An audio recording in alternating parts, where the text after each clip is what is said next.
हिमाचल में धारा 118 को लेकर बड़ा बदलाव आया है और लोगों में भ्रम भी फैला हुआ है। तो ध्यान से समझिए। अब गांव में अगर कोई बाहर का व्यक्ति दुकान, होटल, होमस्टे या फिर स्टार्टअप खोलना चाहता है तो उसे जमीन खरीदने की नहीं, सिर्फ किराए पर भवन लेने की छूट मिलेगी, और वो भी पूरे 10 साल तक बिना धारा 118 की अनुमति के।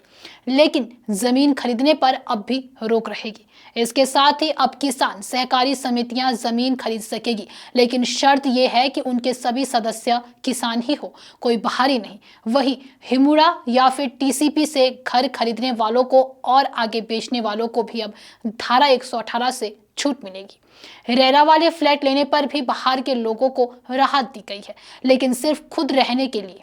सरकार ने यह भी तय किया है कि जिसने पहले जमीन खरीदी है और उसका काम समय पर नहीं हुआ तो सरकार जुर्माना लेकर 1 या 2 साल का एक्सटेंशन दे सकती है, नहीं तो जमीन जब्त हो सकती है। सरकार कह रही है कि इससे गांव में रोजगार बढ़ेगा और व्यवसाय भी आएगा, लेकिन जमीन अब भी सुरक्षित रहेगी। अब आप बताइए, यह फैसला सही है या फिर गलत।